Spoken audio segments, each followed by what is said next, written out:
வணக்கம் நண்பர்களே. பிக் பாஸ்ல இப்போ ஒரு சண்டை நடந்துச்சு. அன்சிதா, சௌந்தர்யா, ராணவ் இவங்கக்குள்ள நடந்த அந்த சண்டையில அன்சிதா வந்து பார்த்தீங்கன்னா, கொடைய புடிச்சிட்டு வெளியில மழையில நனைஞ்சுட்டு இருந்தாங்க. அதுக்கு வந்து இந்த சைடு என்ன ரீசன் சொல்றாங்கன்னா, அன்சிதா அங்க படுக்கிற அந்த இடம், உட்கார்ற இடம் வந்து பார்த்தீங்கன்னா, மழையால நனைஞ்சிருக்கு, ஒழுகுது. அதனால அவங்க வந்து வெளியில மழையில நின்னாங்க. அப்படி மழையில வெளியில நிக்கிறதுனால அது வந்து ஒரு பெரிய குற்றம் கிடையாது அப்படின்னு சொல்லிட்டு, அந்த ஒர்க்கர்ஸ் டீம்லாம் வந்து பார்த்தீங்கன்னா பேசி முடிச்சிருப்பாங்க.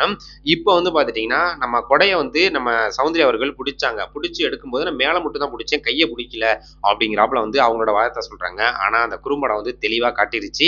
கொடைய புடிச்சு ரொம்ப ஆக்ரோஷமா அந்த சைடு இழுத்து அந்த கைய வந்து இப்படி உருவுறாங்க. ஸோ அத வந்து பார்த்தீங்கன்னா, லைவா வந்து மாட்டிக்கிட்டாங்க. ஸோ அந்த லைவ நீங்க பாருங்க. ஸோ இதுதான் வந்து பார்த்துட்டீங்கன்னா, அந்த கொடைய புடிச்சிருக்காங்க மேல அந்த கம்பிய ஒரு கையி. அவங்க கையில இருந்து அந்த கொடைய புடுங்குறதுக்கோசரம் கைய வேகமா அப்படியே இது பண்ணியிருக்காங்க. ஸோ இத நல்லா உத்து பார்த்துட்டு தான் ராணவ் அவர்கள் வேகமா போயிட்டு யூனியன் லீடரா போயிட்டு அவர் வந்து கரெக்ட்டா பேசியிருக்காரு. சௌந்தர்யா வந்து நான் கைய புடிக்கல, கொடைய தான் புடிச்சேன் அப்படிங்கிறாப்புல அவங்களோட வாதத்த வச்சிருக்காங்க.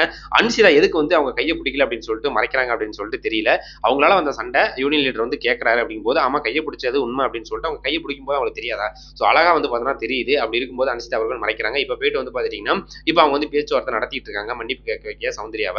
அதுக்கு வந்து இவங்க அன்சிதா வைக்கிறது என்ன அப்படின்னா, நாங்க சொல்றத கேட்டா அங்க இருங்க. இல்ல அப்படின்னா நீங்க வீட்டுக்கு போங்க அப்படிங்கிறாப்புல சொல்றாங்க. நீ வீட்டுக்கு போன்னு சொல்றதுக்காக தான் நாங்க பிக் பாஸ் உள்ள வந்தனா அப்படின்னு சொல்லிட்டு அன்சிதா அவர்கள் வந்து கோவமா வந்து பார்த்தீங்கன்னா சௌந்தர்யா பத்தி கேட்கறாங்க. ஒரு கட்டத்துக்கு மேல சௌந்தர்யா வந்து கான்ஃபரன்ஸ் ஆகி நான் பண்ணது தப்பு தப்பா சாரி அப்படிங்கிறாப்புல கேட்டு அழுக ஆரம்பிச்சிட்டாங்க. ஸோ அதுதான் வந்து பார்த்தீங்கன்னா இப்போ லைவ்ல நடந்துட்டு இருக்கு.